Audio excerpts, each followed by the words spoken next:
Hi friends, welcome back to the Reshma Gowda vlogs. ನಾನು ರೇಷ್ಮಾ. ನಾನು ಚೆನ್ನಾಗಿದ್ದೀನಿ, ನೀವು ಕೂಡ ಚೆನ್ನಾಗಿದ್ದೀರಾ ಅಂತ ಅನ್ಕೋತೀನಿ.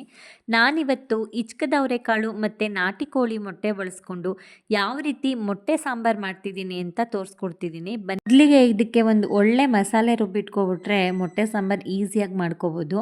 ನಾನು ಅದಕ್ಕೋಸ್ಕರ ಮೊದಲಿಗೆ ಜಾರ್ಗೆ ಒಂದು ಬಟ್ಲಷ್ಟು ಕಾಯಿ ತುರಿನ ಹಾಕೋತಾ ಇದ್ದೀನಿ. ಹಾಗೆ ಒಂದು 2 ಟೊಮೊಟೊ ಮತ್ತು ಒಂದು ಇಂಚಷ್ಟು ಚಕ್ಕೆ, ಹಾಗೆಯೇ ಒಂದು ಸ್ವಲ್ಪ ಹುರ್ಗಡ್ಲೆ ತೊಗೊಂಡ್ರೆ ಸಾಕು ಸಾಂಬಾರು ಗಟ್ಟಿ ಬರೋದಕ್ಕೆ ಅಷ್ಟೇ.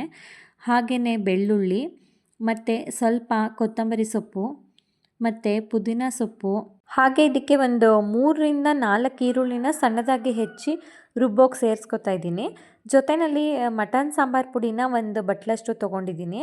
ನಿಮ್ಮ ಹತ್ರ ಈ ರೀತಿ ಸಾಂಬಾರು ಪುಡಿ ಇಲ್ಲ ಅಂತಂದರೆ ಒಂದು 2 ಸ್ಪೂನ್ ಧನಿಯಾ ಪುಡಿ, 2 ಸ್ಪೂನು ಮೆಣಸಿಕಾಯಿ ಪುಡಿನ ತೊಗೊಂಡ್ರೆ ಅಲ್ಲಿಗೆ ಸರಿ ಹೋಗುತ್ತೆ. ಇದಕ್ಕೆ ಸ್ವಲ್ಪ ನೀರನ್ನ ಸೇರಿಸ್ಕೊಂಡು ನುಣ್ಣಗೆ ರುಬ್ಕೊಂಡು ತರಬೇಕು. ಹಾಗೆಯೇ ಇದು ಸಾಂಬಾರು ಮಾಡೋದಕ್ಕೆ ಒಂದು ಬಾಯಿ ಅಗಲವಾಗಿರೋ ಪಾತ್ರೆನ ತೊಗೊಂಡಿದ್ದೀನಿ. ಇದಕ್ಕೆ ಎಣ್ಣೆ ಮತ್ತು ಈರುಳ್ಳಿ ಹಾಕ್ಕೊಂಡು ಫ್ರೈ ಮಾಡಿಕೊಂಡು ಮತ್ತು ಇಚ್ಕದ ಅವರೆಕಾಳನ್ನ ರೆಡಿ ಮಾಡಿ ಇಟ್ಕೊಂಡಿದ್ನಲ್ಲ ಅದನ್ನು ಒಂದು ಬಟ್ಲಷ್ಟನ್ನ ಸೇರಿಸ್ಕೊತಿದ್ದೀನಿ. ಇದಕ್ಕೆ ಒಂದು 1/4 ಟೀ ಸ್ಪೂನಷ್ಟು ಅರಿಶಿಣದ ಪುಡಿನ ಹಾಕೋತಾ ಇದ್ದೀನಿ. ಇದನ್ನೆಲ್ಲ ಸ್ವಲ್ಪ ಚೆನ್ನಾಗಿ ಎಣ್ಣೆಯಲ್ಲಿ ಫ್ರೈ ಮಾಡಿಕೊಂಡು ನಾವು ಮಸಾಲೆನ ರುಬ್ಬಿಟ್ಕೊಂಡಿರ್ತೀವಲ್ಲ ಅದನ್ನು ಸೇರಿಸ್ಕೊಂಡು ಒಂದು 10 ನಿಮಿಷ ಎಣ್ಣೆ ಬಿಡೋ ತನಕ ಫ್ರೈ ಮಾಡಬೇಕು. ಯಾಕೆಂದರೆ ನಾವು ಮಸಾಲೆಗೆ ಹಾಕಿರೋ ಯಾವ ಪದಾರ್ಥನೂ ಫ್ರೈ ಮಾಡಿಲ್ವಲ್ಲ, ಅದಕ್ಕೋಸ್ಕರ ಫ್ರೈ ಮಾಡಿಕೊಂಡು ಅದಕ್ಕೆ ಎಷ್ಟು ಬೇಕೋ ಅದಕ್ಕೆ ತಕ್ಕಷ್ಟು ನೀರನ್ನ ಸೇರಿಸ್ಕೊಂಡು ರುಚಿಗೆ ತಕ್ಕಷ್ಟು ಉಪ್ಪನ್ನು ಸೇರಿಸ್ಕೊಬಿಡ್ಬೇಕು. ಇದಾದಮೇಲೆ ಅದು ಸ್ವಲ್ಪ ಚೆನ್ನಾಗಿ ಕುದಿ ಬರಲಿ, ಮಸಾಲೆದು ಹಸಿ ಸ್ಮೆಲ್ಲೆಲ್ಲ ಚೆನ್ನಾಗಿ ಹೋಗೋ ತನಕ ಒಂದು 15 ನಿಮಿಷ ಕುದಿ ಬರಲಿ. ಅದ್ರ ಜೊತೆ ಇಚ್ಕದ ಅವರೆಬೇಳೆನೂ ಬೇಯಬೇಕಲ್ವ, ಅದು ಸಿಪ್ಪೆ ತೆಗೆದಿರೋದ್ರಿಂದ ಸ್ವಲ್ಪ ಬೇಗನೆ ಬೇಯ್ಕೊಳ್ಳುತ್ತೆ, ಏನು ತೊಂದರೆ ಇಲ್ಲ. ನೋಡಿ, ಅದು ಪದೇ ಪದೇ ತೆಗೆದು ನೋಡ್ಕೊತಿರ್ಬೇಕು. ತುಂಬ ಜಾಸ್ತಿ ಬೆಂದ್ಬಿಟ್ಟು ಚೆನ್ನಾಗಿರೋದಿಲ್ಲ, ಅಂದರೆ ಅದು ಇನ್ನೂ ಮೊಟ್ಟೆ ಜೊತೆನಲ್ಲೂ ಬೇಯುತ್ತೆ ಅಲ್ವಾ, ತುಂಬ ಎಲ್ಲ ಬೆಂದು ಮೊಸರು ಥರ ಆಗ್ಬಿಟ್ಟಿರುತ್ತೆ. ಬೇಡ ಅಂತ ಹೇಳ್ಬಿಟ್ಟು ಅಲ್ಲಲ್ಲೇ ನೋಡಿಕೊಂಡು ನಿಧಾನವಾಗಿ ಅದು ಸ್ವಲ್ಪ ಬೆಂದಿದ ತಕ್ಷಣವೇ ಅದಕ್ಕೆ ಮೊಟ್ಟೆನ ಕುಟ್ಕಿ ಹಾಕೋಬೇಕು.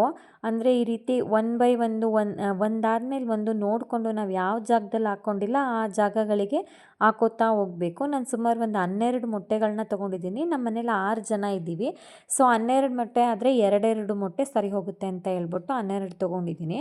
ಅಂದರೆ ಇದಕ್ಕೆ ಸೌಟನ್ನ ಹಾಕೋದು ಬೇಡ, ಈ ರೀತಿ ಸ್ಪೂನ್ ಇರುತ್ತಲ್ಲ ಅದರಲ್ಲಿ ನಿಧಾನವಾಗಿ ಒಂದೊಂದನ್ನೇ ನೀಟಾಗಿ ತಿರುಗಿಸ್ತಾ ಬರಬೇಕು. ನಾವು ಸೌಟ್ ಹಾಕ್ಕೊಂಡು ಸ್ವಲ್ಪ ಫಾಸ್ಟಾಗಿ ತಿರುಗಿಸ್ಬಿಟ್ರೆ ಎಲ್ಲ ಮಿಕ್ಸ್ ಆಗಿಬಿಡುತ್ತೆ, ಮೊಟ್ಟೆ ಥರ ಬರೋದಿಲ್ಲ. ಅದಕ್ಕೆ ಈ ರೀತಿ ಒಂದು ಸ್ಪೂನ್ನ ತೊಗೊಂಡು ನಿಧಾನವಾಗಿ ಒಂದೊಂದನ್ನೇ ತೆಗಿತಾ ಬಂದರೆ ಅಲ್ಲಿಗೆ ಮೊಟ್ಟೆಗಳೆಲ್ಲ ನೀಟಾಗಿ ಬೆಂದಿರುತ್ತೆ. ಒಂದು 10 ನಿಮಿಷ ಮೊಟ್ಟೆ ಬಿಟ್ಟಾದಮೇಲೆ ಬೇಯಿಸ್ಬಿಟ್ರೆ ಮೊಟ್ಟೆ ಸಾಂಬಾರು ರೆಡಿ ಆಗುತ್ತೆ. ನೋಡಿ, ಮುದ್ದೆ ಜೊತೆಗೆ ಇಚ್ಕದ ಅವರೆಕಾಳು ಮೊಟ್ಟೆ ಸಾಂಬಾರು ಎಷ್ಟು ಚೆನ್ನಾಗಿ ರೆಡಿಯಾಗಿದೆ ಅಂತ. ಟೇಸ್ಟ್ ಅಂತೂ ತುಂಬಾ ಚೆನ್ನಾಗಿರುತ್ತೆ. ಈ ವಿಡಿಯೋ ಇಷ್ಟ ಆದರೆ ನಿಮಗೆ ಲೈಕ್ ಮಾಡಿ, ಶೇರ್ ಮಾಡಿ, ಸಬ್ಸ್ಕ್ರೈಬ್ ಮಾಡೋದನ್ನು ಮರಿಬೇಡಿ. Thank you all.